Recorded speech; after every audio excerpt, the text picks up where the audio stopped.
श्रीमंतवामध्ये आज आपण बोलतोय आपल्या टॅक्स विषयी. आपल्यासोबत कॉलर आहेत कराडहून पूनम सुळके बोलतायत आपल्याशी. नमस्कार पूनम. हॅलो. हा बोला.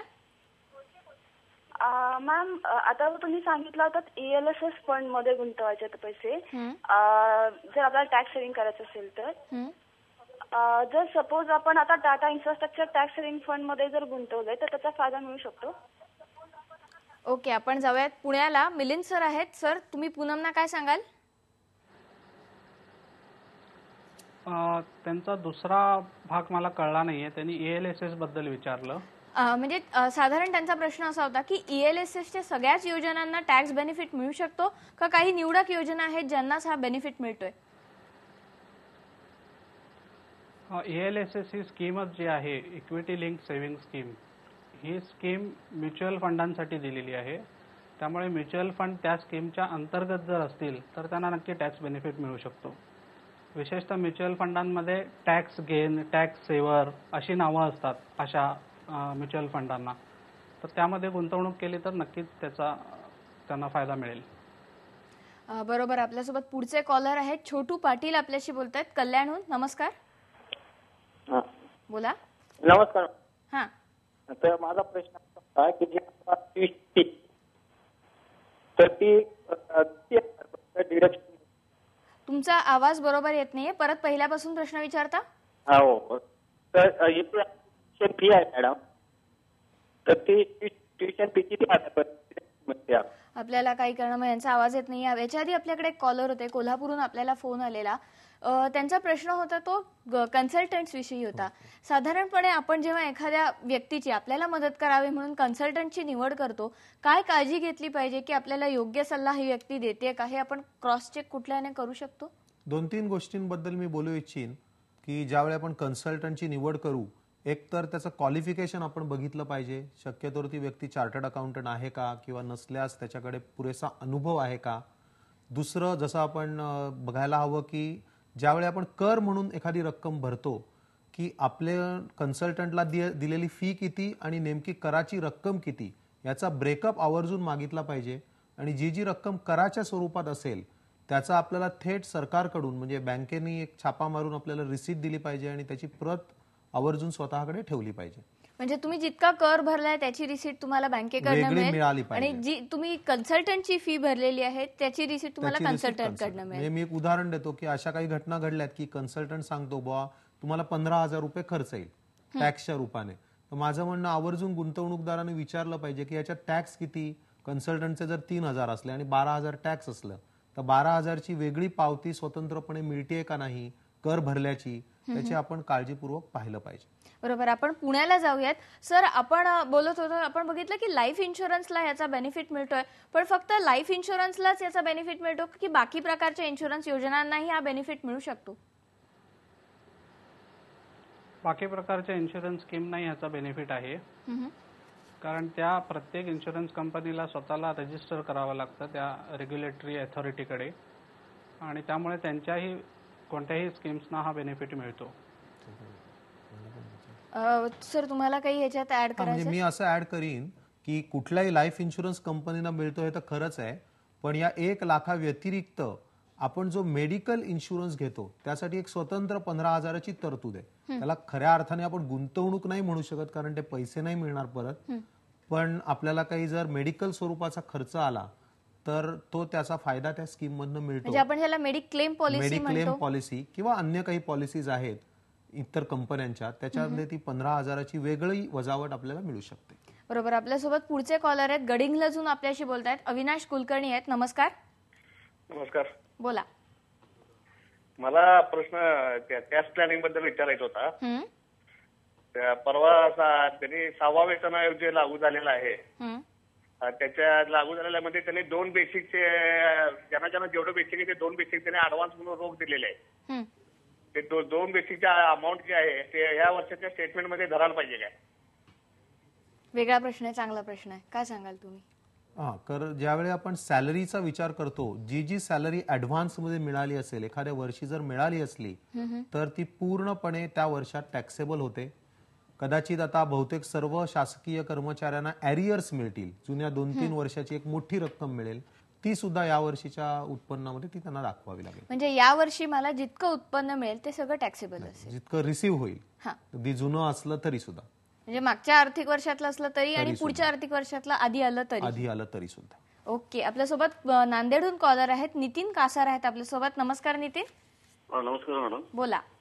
मला असं विचारायचं होतं की मार्केटमध्ये सध्या हॅलो हा, मार्केटमध्ये सध्या प्रायव्हेट पॉलिसी झालेल्या आहेत, इन्शुरन्स पॉलिसी. हा, जसं गव्हर्नमेंट पॉलिसी प्रमाणे प्रायव्हेट पॉलिसीवर सुद्धा इन्कम टॅक्स मध्ये सवलत मिळू शकते का?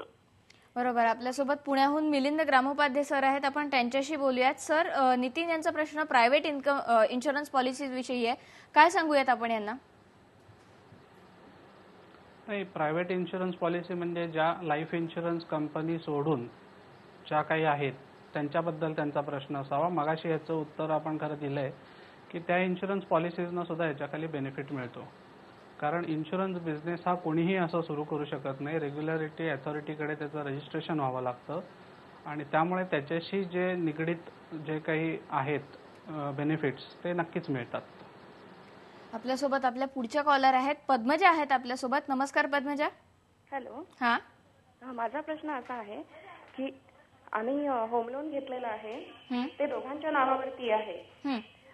त्याची इन्स्टॉलमेंट एकाच्या पगारातून जाते, तर त्याचं बेनिफिट दोघांना मिळू शकेल का? बरोबर. खूप चांगला प्रश्न आहे, कारण बऱ्याच वेळा असं होतं की एका घरामध्ये जॉईंट होल्डर्स म्हणून दोघे असतात, लोनवरही जॉईंट होल्डर्स म्हणून नवरा बायको सर्वसाधारणपणे असतात. कर कायदा असं सांगतो की जो कोणी इन्स्टॉलमेंट भरेल त्याची फ्लेक्झिबिलिटी दिले, म्हणजे जर नवऱ्याने भरलं पूर्ण तर नवऱ्याला मिळेल, बायकोने भरलं तर बायकोला मिळेल. एकाच वेळी अर्थात दोघांना डिडक्शन मिळत नाही एकाच रकमेचं. मात्र टॅक्स प्लॅनिंग म्हणून आपल्याला असं म्हणता येईल की ज्याचं उत्पन्न अधिक असेल, ज्याला पगार अधिक असेल, त्याने जर हे भरलं त्याचं व्याज, तर मग त्याला त्याचा अधिक फायदा होईल. बरोबर. आपल्यासोबत आपल्या पुढचे कॉलर आहेत, SB जोशी आहेत आपल्यासोबत. नमस्कार. हो, नमस्कार. बोला. एकाच फायनान्शियल इयर मध्ये वडिलांनी मुलाला आणि मुलांनी आईला गिफ्ट जर द्यायचे असेल तर त्याच्यासाठी काय नियम आहेत किंवा काय फ्लेक्झिबिलिटी किंवा निर्णय फायनान्शियल इयर मध्ये करायला पाहिजे का, त्याविषयी नियम काय आहे? आपल्या या प्रश्नाच्या उत्तरासाठी आपण जाऊयात पुण्याला ग्रामोपाध्याय सरांकडे. सर, प्रश्न खूप चांगला आहे, पण त्याच्यामध्ये आईने मुलाला किंवा वडिलांनी मुलाला जे गिफ्ट द्यायचं आहे त्याच्यात एक कंडिशन अशी आहे की तो मुलगा मेजर पाहिजे, म्हणजे 18 वर्षापेक्षा जास्त पाहिजे. जर 18 वर्षापेक्षा कमी असेल तर त्याच्यातनं जे मिळणारं उत्पन्न असतं, जे गिफ्ट दिल्यानंतर ती गिफ्ट त्यांनी फिक्स डिपॉझिटमध्ये गुंतवले मुलाच्या नावावर, तर त्यातनं मिळणारं उत्पन्न असतं हे आयकर कायद्याच्या 64च्या सेक्शनखाली परत ते ज्यांनी गिफ्ट दिले तिथे ॲड होतं. त्यामुळे तेवढी फक्त काळजी घेतली पाहिजे. त्यासाठी फायनान्शियल इयर वेगळं पाहिजे किंवा काय ह्याची काही गरज नाही.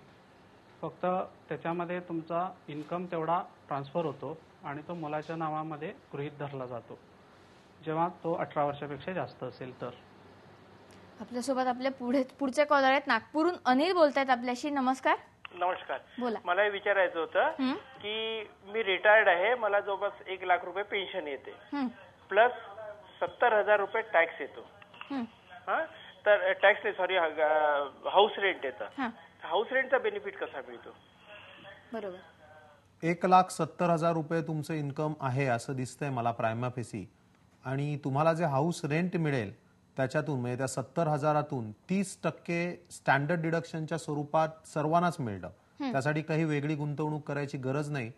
आणि आपण जर सिनियर सिटीजन असाल तर तुम्हाला कुठलाच टॅक्स नाही येणार. आणि अन्यतः सुद्धा मला वाटतं तुमचं उत्पन्न 1,50,000च्या खाली जात आहे, त्यामुळे तुम्हाला टॅक्स प्लॅनिंग करण्याची तशी काही गरज नाही.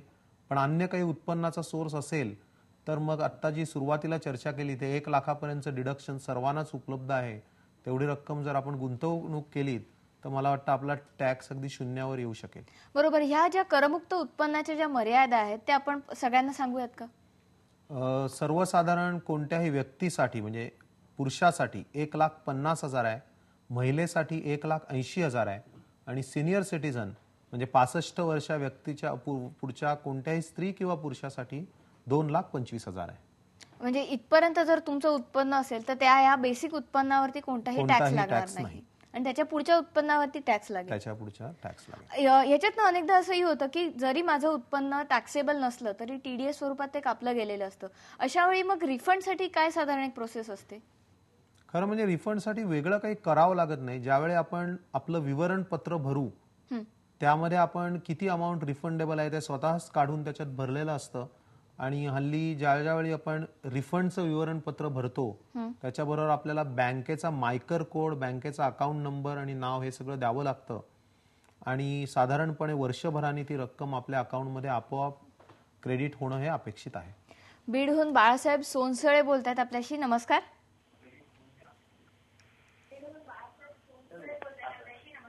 नमस्कार मॅडम. हॅलो साहेब, टीव्हीचा आवाज जरा बंद करा आणि प्रश्न विचारा. केला मॅडम. हा हॅलो. हा हॅलो मॅडम. मॅडम माझा एक प्रश्न आहे. अपंग व्यक्तीसाठी कर मर्यादा किती आहे त्याच्याविषयी मिळेल का? ठीक आहे, आपण पुण्याला जाऊयात. ग्रामोपाध्ये सर आपल्याला याविषयीची माहिती देतील. अपंग व्यक्तींसाठी कर मर्यादा अशी वेगळी नाही आहे, पण त्याच्यामध्ये एक सेक्शन 80U म्हणून आहे. तर त्याच्या खाली ठराविक डिझिजेस दिलेले आहेत. म्हणजे ठराविक आजार किंवा अपंगत्व किती पाहिजे, किती त्याची डिसेबिलिटी पाहिजे. म्हणजे डिसेबिलिटी आणि सिव्हिअर डिसेबिलिटी हे सुद्धा त्याच्यात डिफाईन केलेलं आहे. त्याप्रमाणे त्याची मर्यादा 50,000 आहे आणि त्याचे काही कंडिशन्स आहेत त्या फक्त फॉलो कराव्या लागतात आपल्याला. टॅक्स प्लॅनिंग विषयी आपल्याला भरपूर प्रश्न येतात, पण आपल्याला आता वेळ कमी पडतोय. आपल्यासोबत 2 तज्ज्ञ आहेत ज्यांनी आपल्याला माहिती दिली. आपल्यासोबत आपल्या स्टुडिओमधनं वरदराज बापट आहेत. सर, थँक्यू व्हेरी मच, तुम्ही माहिती दिलीत. पुण्याच्या स्टुडिओतनं आपल्यासोबत मिलिंद ग्रामोपाध्ये सर आहेत. सर, तुम्हालाही धन्यवाद. तुम्हाला अजूनही काही प्रश्न पडले असतील तर आम्हाला फोन करा, ईमेल करा किंवा SMS करा. आपण त्या प्रश्नांची उत्तरं देण्याचा नक्की प्रयत्न करू. पाहत रहा श्रीमंत व्हा.